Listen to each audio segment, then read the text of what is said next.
अस्सलाम वालेकुम रहमतुल्लाहि व बरकातुहू। तो स्टूडेंट, मैंने आपको ये कहा था कि मैं आपको कुछ चीज़ें लिख के दिखाऊंगा डिस्क्रीट मैथमेटिक्स की जो आपको समझ नहीं है।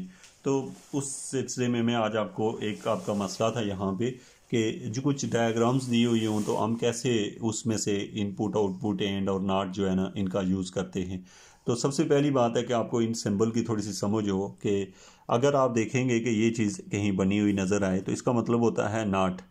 इसका क्या मतलब होता है? नॉट। नॉट को हम दूसरे अल्फाज में स्टूडेंट ऐसे लिखा करते हैं, या बाद दफ़ा आप बुक में लिखेंगे तो ऐसे लिखा होगा, यूं पढ़ा होगा। तो ये लिखने का इसका तरीका है, ये नॉट है। आइंदा ये यूं ही पढ़ा हो तो इसका मतलब नॉट होगा। सेकंड वन जो है हमारे पास है, तो नॉट की आपको समझ है कि नॉट का सिंबल कैसा होता है। अब स्टूडेंट दूसरे नंबर पे जो है ना, ऐसा आप अगर कहीं देखें यूं बना हुआ ये, तो ये वाला सिंबल जो है ना इसको आप पढ़ा करेंगे AND। इसको यूं नहीं लिखा करते AND, याद रखें ये कैपिटल में ही लिखा जाता है। और ये लिखते हैं, और इसको ना दूसरे तरीके से यूं लिखा जाता होता है डिस्क्रीट मैथमेटिक्स के लिहाज से। अब इसके बाद हमारे पास है एक सिंबल और है, R है। R का जो सिंबल होगा ना वो यूं आपको नज़र आएगा, थोड़ा सा यूं बना हुआ। तो ये सिंबल R का होता है, और ये जो होता है ना यूं आपको लिखा हुआ नज़र आएगा। ये तीन बातें हैं। नंबर एक याद रखिए, नॉट का मतलब होता है साइन को चेंज करता है, इसका मतलब होता है फॉल्स करता है, इसका मतलब होता है ट्रू करता है। अब मैं यहाँ पे लूँगा एक सर्किट, और उसके मुताबिक हम देखते हैं कि किस तरीके से आउटपुट आप कैसे उसकी फाइंड आउट करते हैं।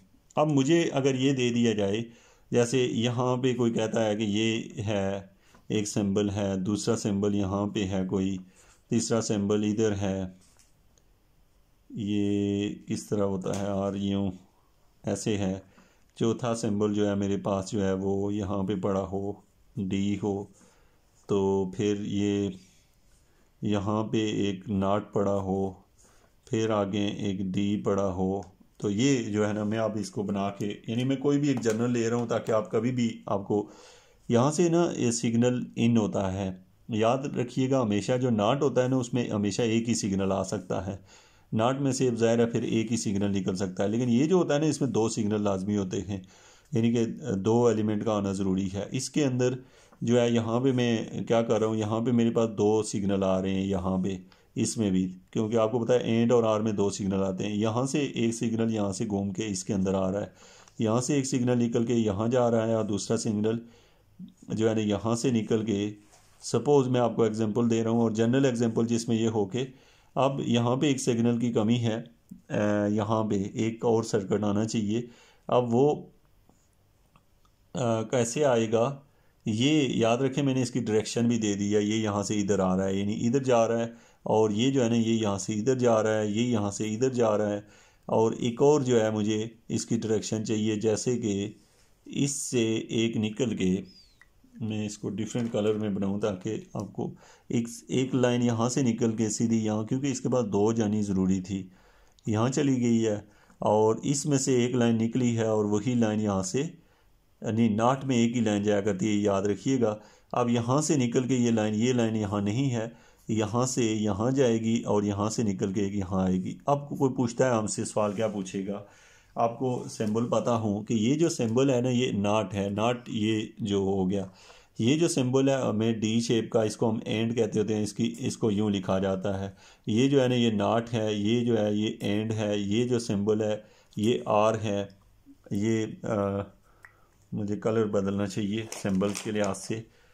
तो ये मेरे पास नॉट सिंबल है, ये एंड है, ये भी एंड है, ये नॉट है, ये और ये। इस लेक्चर का आपको स्टूडेंट ये फ़ायदा है, जिसने ये एक दफ़ा देखा वो लाइफ टाइम के लिए इस चीज़ को लर्न कर लेगा। आप देखें स्टूडेंट, याद रखेंगे शुरू में क्या आ रहा है ये हमें नहीं पता होता, यानी पीछे से क्या आ रहा है, इसकी वैल्यू उसने खुद दी होती है। अब देखें, याद रखेंगे इसकी वैल्यू ट्रू दे या 0 1 दे, तो वो हमारे ऊपर डिपेंड करता है क्या दी हुई है। सपोज़ यहाँ से 0 आ रहा है, यहाँ पे 1 आ रहा है। अब हमने सवाल को हल करना शुरू करना है, 0 और 1 आ रहा है।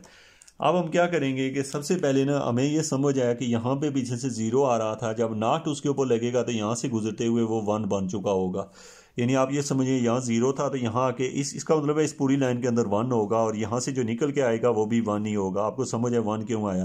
क्योंकि ये 0 था, यहाँ से गुजरा जो ही 1 बना, अब आगे भी 1 जाएगा, यहाँ से निकल के जो नीचे आएगा वो भी 1 ही होगा। तो अब आप ये समझ गए कि 1 उधर भी गया, 1 इधर भी आया, तो आपको 1 की समझ है। अब इधर से क्या गुजर रहा है, यहाँ से आपको पता है 1 गुजर रहा है, अब यहाँ से निकलेगा तो वो क्या बनेगा, यहाँ से जो निकलेगा वो क्या होगा, ये समझना है।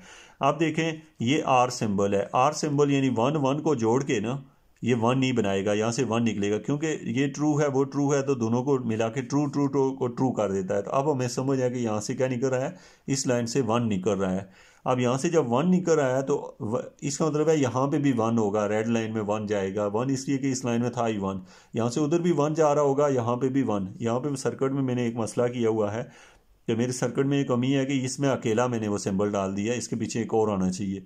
तो सपोज़ कि मैं यहाँ पे एक और लाइन यहाँ डाल के ना, तो इधर से एक सर्किट और मैं इसमें इन कर देता हूँ, सपोज़ वो 0 आ रहा है, क्योंकि मेरे पास ये 2 पूरे नहीं थे।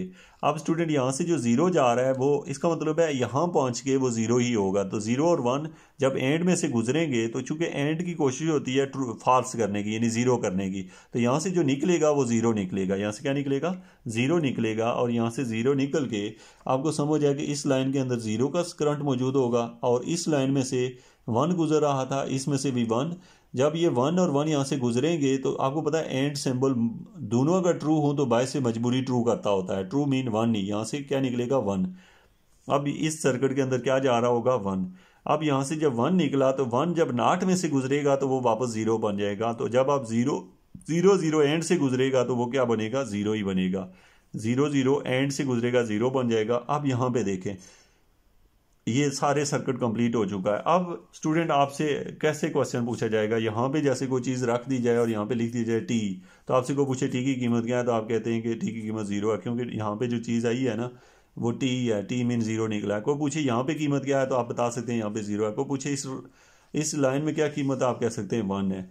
तो मैं कोई सिंबल है, एक आपकी आसानी के लिए कुछ और एग्जांपल्स आपको दे देता हूँ। जैसे देखें मेरे पास ना यहाँ से करंट आ रहा है, अब करंट 1 गुजर रहा है, आगे मैंने नॉट लगा दिया। कोई पूछे बताओ आगे क्या होगा, तो मैं कहूँगा यहाँ से 0 गुजर रहा होगा। आगे कोई बंदा आर लगा दे तो कहे बताओ यहाँ से क्या, मैं कहूँगा मुझे नहीं पता, क्योंकि एंड है, एंड सिंबल में से कम 2 लाइनें इनपुट 2 आनी चाहिए। तो 2 इनपुट कहाँ से लाऊंगा, फिर वो मुझे कहेगा अच्छा चलो मैंने एक और इनपुट दे दी, एक 1 एक 0। तो एंड की कोशिश होती है फॉल्स करने की, फॉल्स मीन 0 बनाने की। तो 1 0 1 0 क्या हो जाएगा, आगे 0 ही हो जाएगा। तो आपको पता है यहाँ से 0 निकल रहा है। अगला बंदा आपसे पूछता है बताओ भाई यहाँ पे एक सर्किट दे देता है, इस टाइप का सर्किट दे दे और कहे बताओ इसमें से क्या निकल रहा है, तो आप कहेंगे इसमें भी 2 लाइनें दी हूँ तो मैं बता सकता हूँ, अदरवाइज मुझे नहीं पता। तो वो कहता है अच्छा यहाँ से लाइन खींच और यहाँ पे डाल ले ये। अब आपको खुद सोचना है, यहाँ से 0 जा रहा है और इधर पीछे से 1 था, क्योंकि यहाँ से उतरी लाइन है 1 जा रहा है, तो यहाँ 0 और 1 है। तो आर की कोशिश होती है ट्रू करना, तो यहाँ पे आंसर 1 देगा। तो आपको सर्किट में से क्या आ रहा है क्या निकल रहा है इसका आइडिया होना ज़रूरी है। इसको डीपली देखिएगा, इसके रेलिवेंट अगर कोई क्वेश्चन है सर्किट के रेलिवेंट, कोई भी किसी भी टाइप का क्वेश्चन दिया हो, आपको वो करना इस लेक्चर के बाद आना चाहिए। तो ये स्टूडेंट आपका एक शॉर्ट सा लेक्चर था, जो कि आपका एक मेन इशू था जिसके बारे में आपको पता आना चाहिए था। एक और छोटा सा आपका सवाल था शायद, जैसे आप कहते हैं कि जो हमारे पास सिंबल्स होते हैं उनको हैंडल कैसे किया जाता है। हैंडल कैसे किया जाता है, जैसे मुझे कोई कहता है, जो आपने प्रैक्टिस करने क्वेश्चन वो ये है कि ऐसे दे दिया जाता है P एंड Q, और साथ में ब्रैकेट में दिया हो ये, और से Q दिया हो। कोई बंदा कहता है इसका, आपसे कह बैठता है कि इसको हल करें, तो इसको कैसे सॉल्व किया जाता है या इसका ट्रूथ टेबल कैसे बनाया जाता है। तो याद रखें स्टूडेंट के आपके पास जब भी ये दिया हो तो इसमें से आप लोगों को इसको हल करने के 2 तरीके हैं, या टेबल बना के सिंप्लीफाई करके। अब सिंप्लीफिकेशन का ये है कि इसके ऊपर एसोसिएटिव प्रॉपर्टी लग जाती है। एसोसिएटिव प्रॉपर्टी मीन के कम्यूटेटिव प्रॉपर्टी, तो P एंड यहाँ पे Q और Q कर दें। जब Q और Q करेंगे तो हमें पता है कि Q और Q का आंसर क्या होता है। Q और Q का आंसर होता है, यानी अगर आप खुद सोचो कि अगर Q 0 हो, Q के 2 आंसर पॉसिबल हैं 0 और 1, तो अगर Q 0 हो तो दोनों के दरमियान 0 0, तो 0 और 0 जब मिलेंगे तो ये सिंबल बीच में क्या कहता है, ये सिंबल कह रहा है कि ये अगर 0 हुआ तो आंसर ये 0 देगा। अगर दोनों 1 हो गए, यानी कि 1 1 हो गया, तो 1 1 हुआ तो आंसर क्या आएगा 1। तो इसका मतलब है कि इसका आंसर क्या आ सकता है 0 और 1, यानी कि वापस क्यू ही आएगा। इसका आंसर क्या आएगा क्यू। तो मैं इसे लिख सकता हूँ क्यू क्यू, क्योंकि क्यू के अंदर ही 0 1 थे तो वापस 0 1 ही आया। तो इसका मतलब है ये दोनों मिलके क्यू ही बन जाएंगे। जब ये क्यू बन जाएंगे तो ये आपने इस सवाल को सिंप्लीफाई कर लिया और इसका मतलब है ये चीज़ इसके इक्विवेलेंट है। अब इक्विवेलेंट मीन के जो जवाब इसका आएगा वही इसका भी होगा। तो इसका एक तरीका होता है ट्रूथ टेबल बना के। ट्रूथ टेबल बनाने का जो पैटर्न है वो भी मैं आपको रिटर्न फॉर्म में जो चैप्टर 1 है उसकी रिवीजन करवाऊंगा।